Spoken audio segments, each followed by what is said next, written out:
Good morning, everyone. Listen, it is game day. It is West Ham versus Tottenham Hotspur. I was going to do a tactical breakdown, and I still will touch on the tactical elements of the game. But obviously, there has been probably a more significant change than I would have anticipated for West Ham lineup-wise. So I'm going to get into the lineups, and obviously, feel free to chuck comments at me, discuss things, because it is an interesting change. Obviously, we know that Mickey Antonio is now starting up front. It's going to be a 4-2-3-1. Ben Johnson drops out. Fornals comes to the left-hand side. I think Lingard's going to stay in the centre and Bowen on the right. But I'm not sure. I personally feel like it would have been better having wing-backs in there. A bit unsure as to what's Ben Rama got to do. Yeah, exactly, mate. That's my kind of question, isn't it? I don't understand why Ben Rama isn't playing there. Having said that, when you play the 4-2-3-1, we'll tuck in Fornals and Bowen in. So, I mean, defensively, there are elements to it that do improve. It's good to get Mickey back on the team sheet. I'm a bit concerned in terms of his actual fitness. You know, we rushed him back way too soon previously.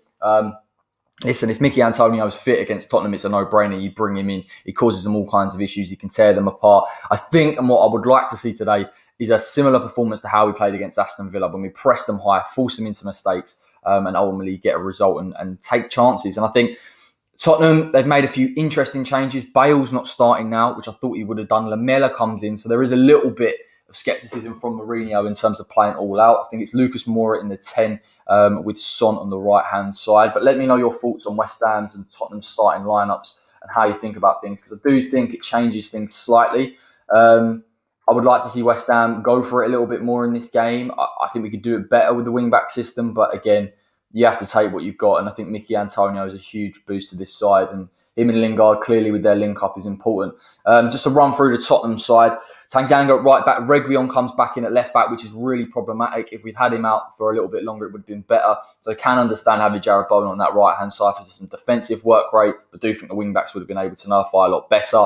Højbjerg and Ndombele is the pivots, Lamela, Lucas, Son and Kane up front. So basically, from what I can tell, other than possibly the right back and maybe a centre-back, Tottenham have a very, very strong starting 11. West Ham, again, let me know what you think about this Ben Rama situation, because I think not playing Ben Rama in this type of game suggests to me that David Moyes wants to play on transition, which is fine. I haven't got an issue with it.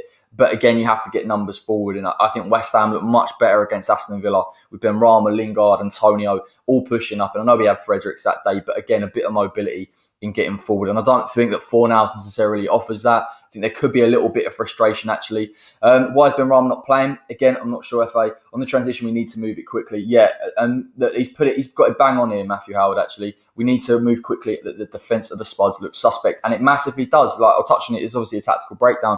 There's individual pressing in there. If West Ham press up against Tottenham, you're going to ask Højbjerg to sit in those gaps between the centre-backs that they're going to vacate. And it does leave space on the edge of the box. So I do think West Ham, generally speaking, again, the transition is always there. But equally, I think in open play, West Ham can squeeze this Tottenham side and force them into mistakes. But again, we say this every single game. It's about getting Souček into the box, breaking the defensive lines. It's about Bowen getting in behind and causing issues for Dyer.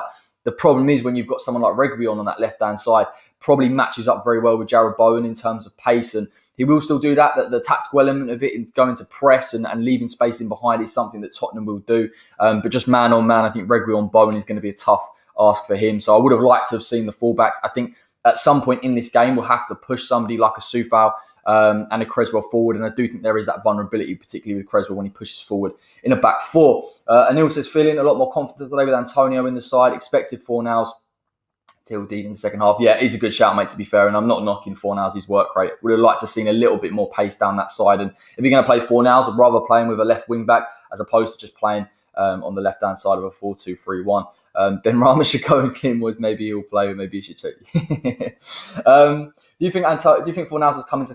I don't think Fornals was coming necessarily to cover the midfield. If I'm honest, I think he's there to cover Creswell. I think he's there as well to press up on Tottenham. You look at that.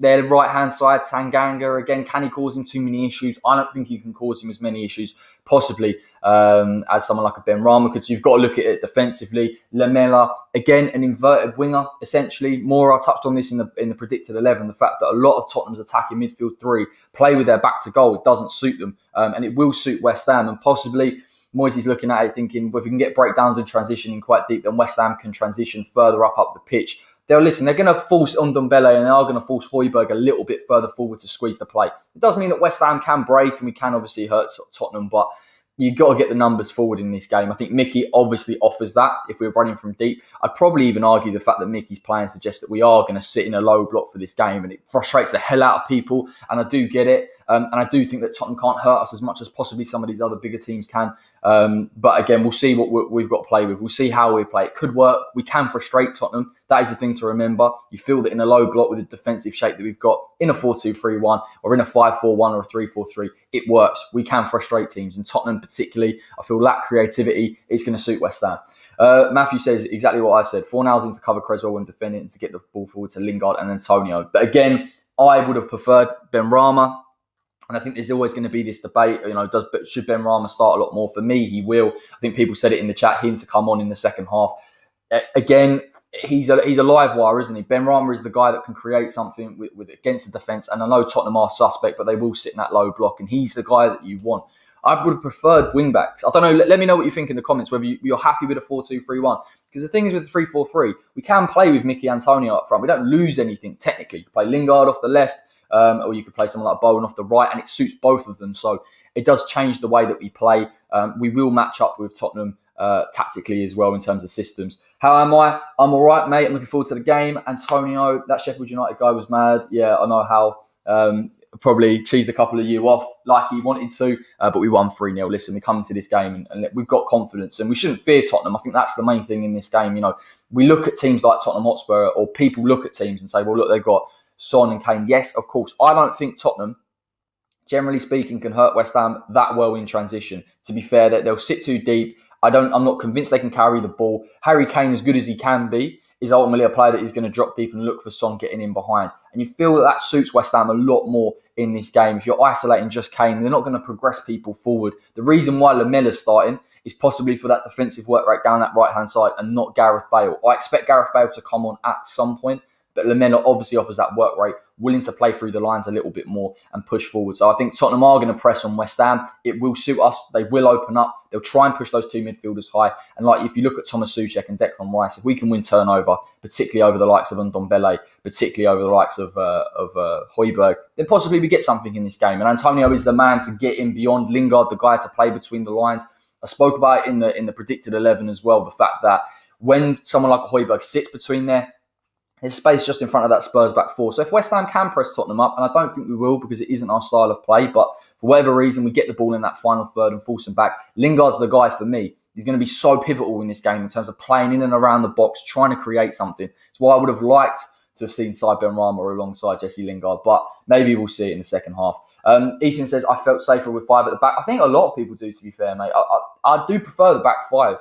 It always seems negative, but we play it really like a 3-4-3 and then go to a 5-4-1 in the defensive shape. So actually, we're hard to break down and we can get numbers forward.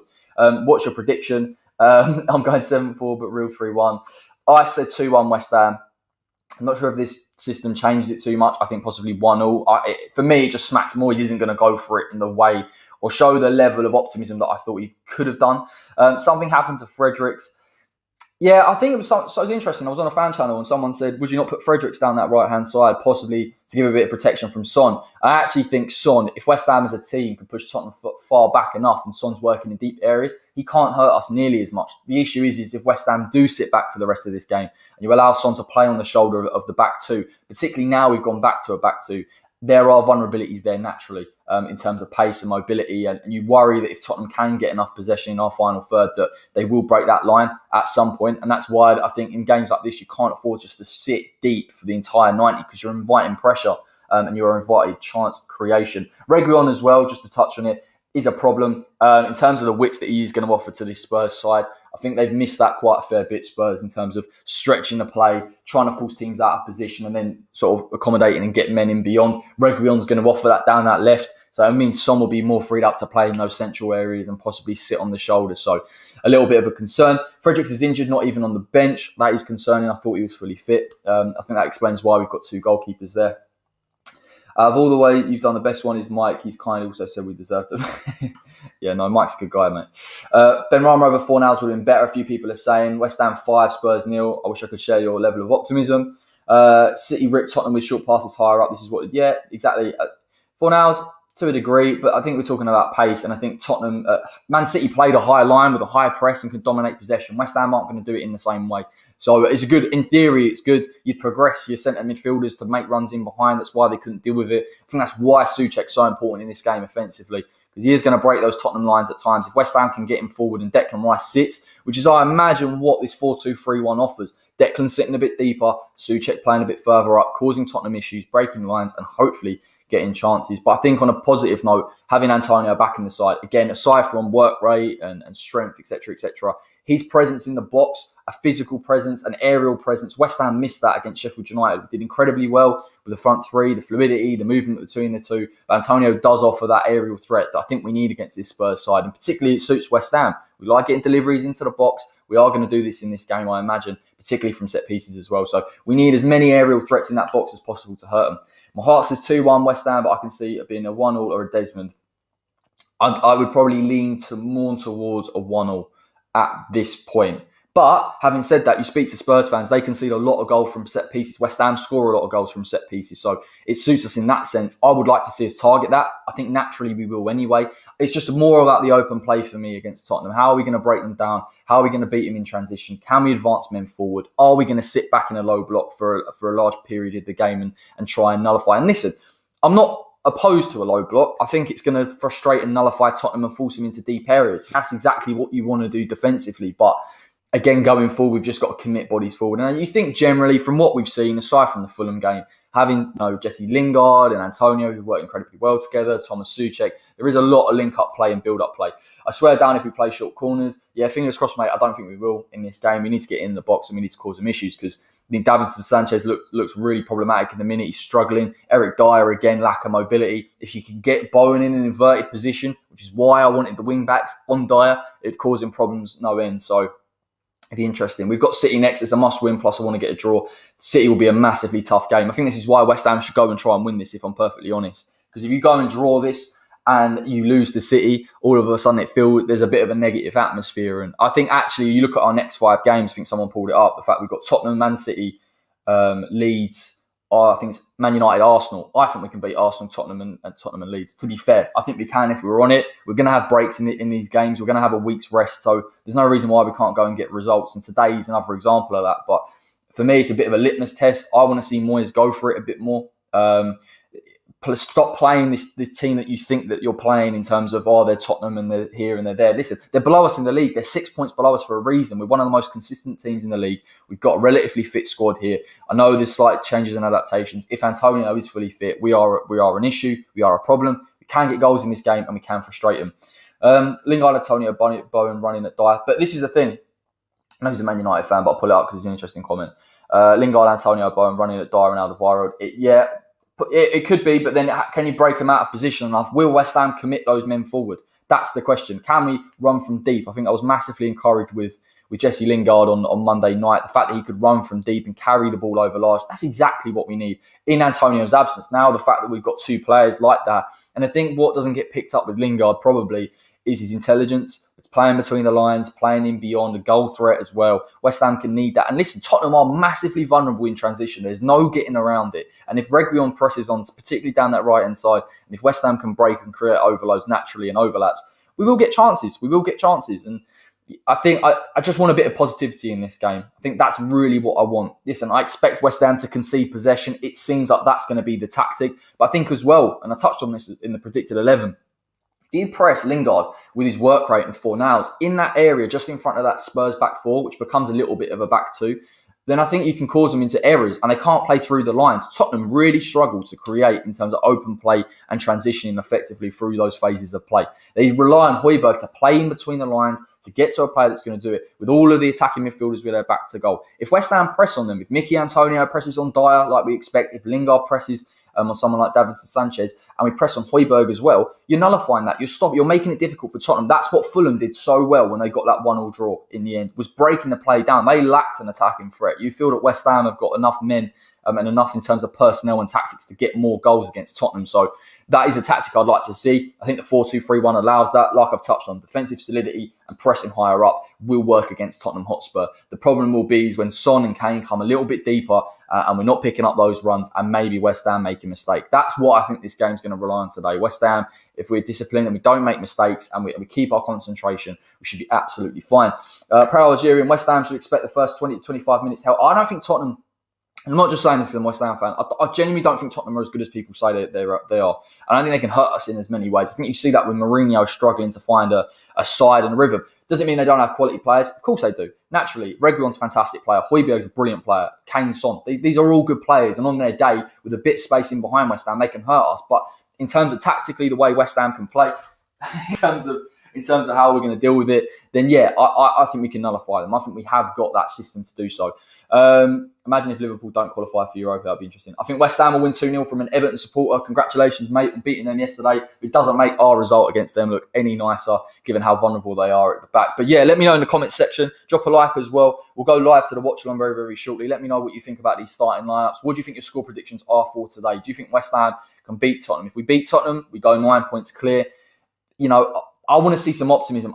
It's not really about the result. I think, you know, in the long scheme of things, a draw is not too bad, depending on what Tottenham turns up. But I want to see a level of performance that's encouraging, that we use in our assets, and you just hope Mickey's fit. And I always worry about Mikel Antonio, whether he's actually fully fit. And I know he's had a bit of a rest and a bit of a break, but for me, you know, when he come back even after his first injury, he didn't look fully fit. But I think having Lingard in and around him and Fornals and Bowen gives him the support that he needs. He's not running as much. He's not trying to get in behind the lines as much. He can link up. So it does suit him. Pro Algerian 1-0. Yeah. I reckon if we stop Kane and Son, then we'll get our chance. Yeah, I agree. I think that's the main thing. I think if West Ham press from the front, I think if we hurt Tottenham, we'll look back at this game if we do not hurt that Tottenham back four with regret, in my opinion, because I think they're there to be got at. And I'm not just saying that, but I just feel like West Ham have got enough to go and hurt them. And it's interesting. When we come up against Liverpool and Man United, you're always setting traps. If we go and press them, then they'll come. I don't think Tottenham can hurt us nearly as much as possibly the media or whoever lead us to believe. Fabianski does good saves, yeah. Again, he'll be relied on today because I do think Tottenham will get a chance in on goal at some point during the game. I'm not going to sit here and go, well, we can completely nullify Tottenham and then we can get a set piece and win the game 1-0. The first goal in this game is absolutely massive. People always say it, but probably more so in this game. It'll be cagey. You've got two sides that don't really want possession. I imagine West Ham will come out energetic, try and press them, hurt them a little bit.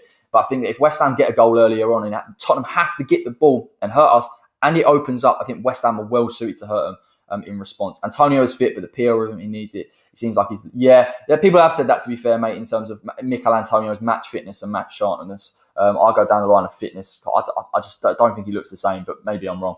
2-1 West Ham, hoping for a Souček screamer. So am I, my friend. And yeah, look, it was interesting. Let me know your thoughts, because obviously Johnson drops out. I think it probably goes without saying. Obviously, he was the only left wing-back choice that we had. But I don't necessarily feel bad for him, because I think, you know, it's the system when we're doing it for the team. But on Johnson, I thought he's done brilliantly since he's come in. And I think long-term, we've got a great option in terms of fullback and bringing him in long-term. So we'll definitely keep an eye on him. But it's going to be interesting. Let me know. I mean, if West Ham win today, we stay fifth. Or I think we might even go fourth. That's a massive, in terms of where we're at now, getting near towards the end of February. We're fifth place in the league. You know, my expectations of West Ham in this season are changing constantly in terms of how we're playing, in terms of our expectations. But these are tough games coming up, and this is a massive test. Like I said, I think we can beat Leeds. I think we can beat Arsenal as well, and we can beat Spurs. And if we get 9 points from those, that's an unbelievable return. I think Man City next week is an incredibly tough one. I'm not looking forward to breaking that down because they suffocate teams and they're so technically good that they can beat your press. And there's so many elements to that Man City side that's going to be tough for us to get a result. But if Mickey Antonio's in, if you can bring Saïd Benrahma in, let me know as well. Would you bring Saïd Benrahma in possibly even later on? I think people have discussed that. I would like to have seen him start. To be honest, I'm a bit gutted he hasn't started. But I can get it from the press and the protection of Creswell. If we win today, we go fourth, 2 points clear of Chelsea. Yeah, that's mad. That's crazy at this stage of the league. Let's hope Dyer will make some mistakes. 1 point behind Leicester and Man United. That is a crazy stat. That is a crazy... I mean, it's not a stat, it's a reality. And that's what I can't get my head around. West Ham are where we are. But so I'm buzzing for today. I am buzzing for today. I think the lads will be up for it.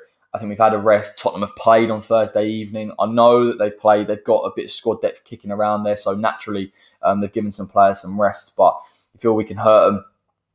You can feel that we can get onto them a little bit. And possibly their fatigue's there. And I'm buzzing. I am buzzing. There's no line about it. There'll be a watch along at probably in about 10 minutes. So before I leave this, jump on there, drop a like on the stream as well. Let's get a lot of support going, particularly for today, and join us for that watch along at around probably 25 to. But yeah, tactically, I touched on it. I'll give you a little debrief. Like I said, Tottenham will play a 4-4-2, defensive shape in terms of the press. What they'll do is they'll have Kane and Son, I imagine, playing as the two higher ups, with possibly a Mora coming down to the left-hand side, Lamela to the right, and two midfielders in Ndombele and Højbjerg. Then Rama will come in 60th, 70th minute. Yep, interestingly, yeah, he should do. And I think he can get at Tanganga.